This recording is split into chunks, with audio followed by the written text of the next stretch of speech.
DNA, so you don't have to be a slave, even though you could be happy being a slave, and you're going to thank the DNA because why? Well, because you got to experience arguing on YouTube and, you know, what, you screwed an apple pie once. I mean, whatever. I mean, come on. It's addiction that motivates you. Every bit of your passion is built out of monkey and lizard juice. There's no intelligence in any of that. You're using your intelligence as a scheming tool to keep an ape and a lizard happy. And that's the brain. You know, I believe that we're both attributing the brain with that capacity. You know, it's adaptable. We love the adaptability of the human brain, but one of the most amazing things is adaptable. Again, another wrong word. Right? It's just a wrong word. The best part of the brain, okay, outside, I guess you have to separate these parts. There's this feeling, emotional bullshit thing, and then there's this intelligent thing. And there's nothing about intelligence that should be adaptable to anything but the goddamn truth. That's what it should be adapting to. That should be the passion. And generally speaking, that is the course of intelligence, because you can't cover, the truth can't be covered up. It keeps popping up. It keeps revealing itself. The evidence becomes just so dominant that it can't be ignored anymore. And so that's, but there's always this huge resistance. There's this huge resistance at every level of the truth being revealed. People have kept trying to shove something over, shove some kind of God over that goddamn truth, because we can't let that truth be revealed. And you're doing the same thing, in my opinion. This glorification of the human beast, the passion, the crude, addicted organism is just babble, just nonsense. It's, again, not accepting the fact that we are at the core, the source of our existence is an irrational mechanism that reproduces itself without any logical, rational cause, or purpose, or accomplishment. There's all the things it refuses to adapt to. So, you know, and those things could just be adaptation on a larger time scale, right? Like you refuse to adapt to something over a couple thousand years because, you know, maybe it'll pass on the 10,000 year level. But something that really comes for millions of years, you know, you just adapt. So maybe it's all adaptation at different levels, but still, you know, on this narrow scope, you know, we have some freedom of thought associated with this brain, allowing us to figure these things out. And I think we have that so that freedom of thought, again, this is, you know, this is a bogus word. There's no freedom of thought, okay? I mean, it wasn't this Edison, Galileo, Benjamin Franklin, whoever. They all built my conception of the world, my perception of the world. My perception would not exist without them. I'm not free to be independent of the foundation they create for me, to be able to think in a structured and ordered way. Without language, I would be helpless as an intelligence. So there's no freedom here. We are constructs and that are built by a process. Our environment builds us, and we will do as our construct has been built to do. You will defend because you have some gooey little girly feelings, you know, girly man feelings for life. You will say the glass is half empty. Because I have seen harsh, negative, brutal pieces of life and have an understanding that there's nothing I can build, that we've done this, been there, done that, that all this glory, all this satisfaction we keep feeding on, this is a meal we've already eaten, and it's only because we keep dying that we forget we've already eaten it. And it's silly. It's the price we're paying for it is too fucking high. And that's what the distinction between these two brains is. This somehow your brain has been focused on the glory of satisfying your addiction, and my brain is now focused on the horrible price paid for this silly, stupid, irrational addiction. To help us survive, and to survive we're going to have to become more enlightened, more peaceful. And we have to go in the direction I'd like to see us go. And the nature of the brain, you know, and the DNA, and the need for survival, all contribute to that. They have no play in it at all. Like I said, it's going to gorillas and lizards. That's the passion.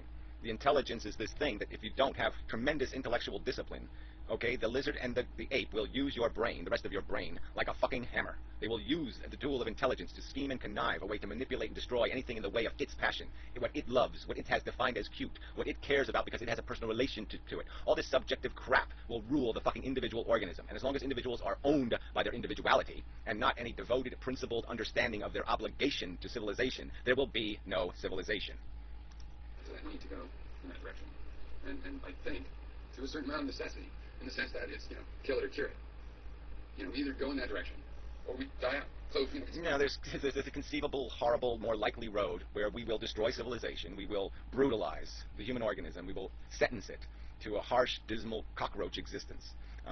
That's the likelihood. It's going to be hard to exterminate the human race. And so what's going to be left behind is going to be another animal, another dumb, ignorant ape, still with AK-47s. Apes with AK-47s. That's what's going to still be on planet fucking Earth. Definitely, even say, well, we're on the way there, and if we don't make it in time, because we lollygag, or there isn't enough time left, or whatever. I love the word lollygag. Fine, you know. Kind of a girly man word. Just joking. That's the destination. If we're going to make it a million years, and by all means, a life form, if it's going to be successful, it should easily be able to make it a million years. And it's hard for us to imagine society, this kind of society going on a million years, isn't it? Yeah, well, let's concede. We've only had developed intelligence for a few hundred years, really, right? I mean, we could say that, you know, we've had civilization for 5,000, but it really wasn't all that civilized, was it? So, I mean, this is really short-lived that we've had this high intelligence thing, this control, this machine world, okay? We invented a clock, and we, you know, invented a canal, and a few other, you know, one little thing to hold the roof up and shit, but yeah, we really hadn't done much until a couple hundred years ago. This thing really took off, this intelligence thing, and now we really have some kind of measure of power. And yeah, look what we're doing with it. 7 billion people, insufficient resources, and we can't even politically discuss the idea of birth control. We can't even politically discuss it. What kind of weird war will we invent in the next couple thousand years? I mean, it's just not sustainable.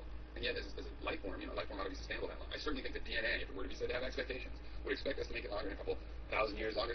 No other organism is really using external tools to any measure that we are. Okay, their DNA is controlling how long their teeth are, how big their ears are, how good their personal tools are. So the DNA doesn't have reach. So the DNA can't control what we're building outside of ourselves. It can't stop us from making a nuclear bomb. It just doesn't have the ability to stop it from happening.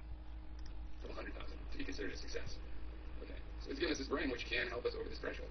You don't deny that. You have ideas to help us over this threshold that you've done with your brain. You just think that your brain's outsmarted the DNA. But I don't understand. It's not outsmarted the DNA. The DNA is too stupid to be outsmarted. It has no smart. How can I outsmart something that has no smart at all? You know, I mean, it's like winning a race against something with no arms and legs. I mean, it's, yes, you know, obviously I can even beat a fucking plankton in a spelling bee. Even though I'm a dismal speller, I can beat a plankton.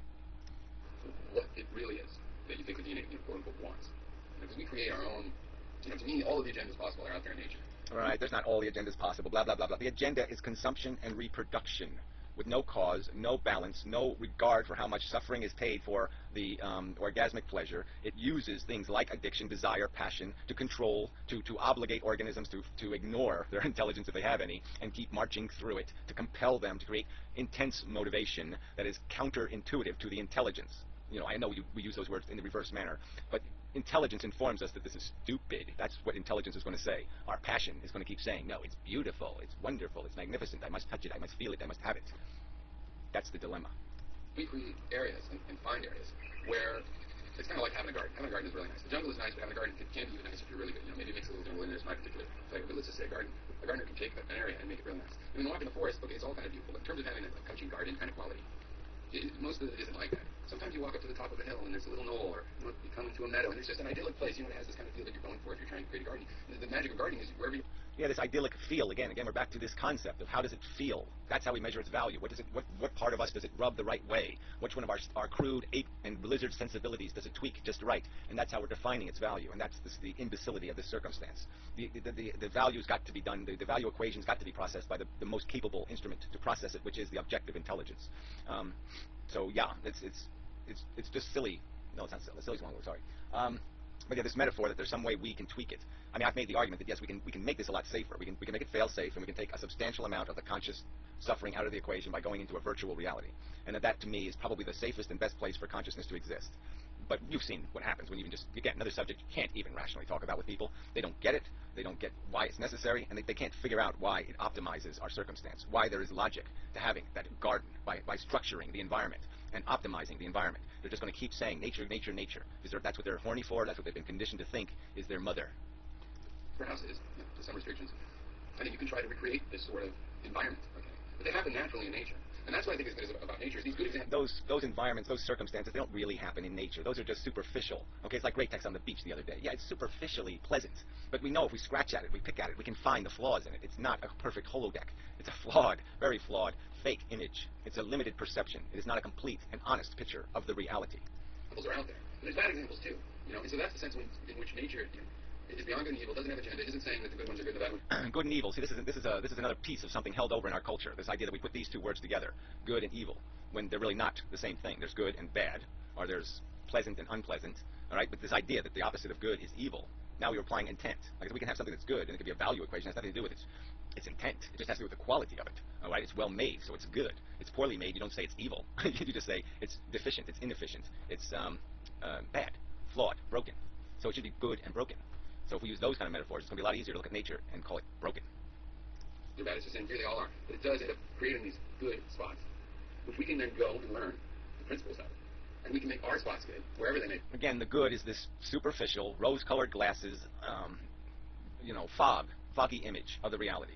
And that's why you can find the good, is because you're not picking at the details. You're not revealing the dirt, the skeleton, the smell, the stench. You've taken out its reality, and you're just qualifying it because you've taken out, you've erased, you've bludgeoned away, you've filtered out what you could see if you wanted to see it.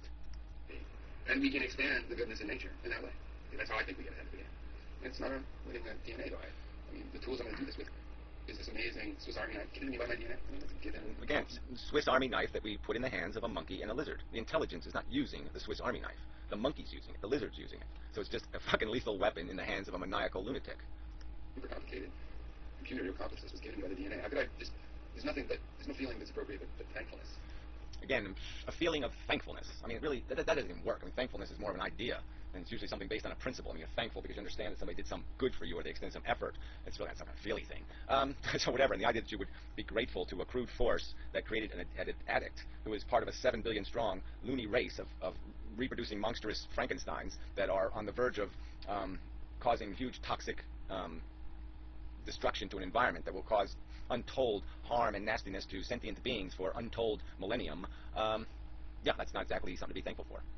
I'm not very happy to be part of it. No, not happy at all.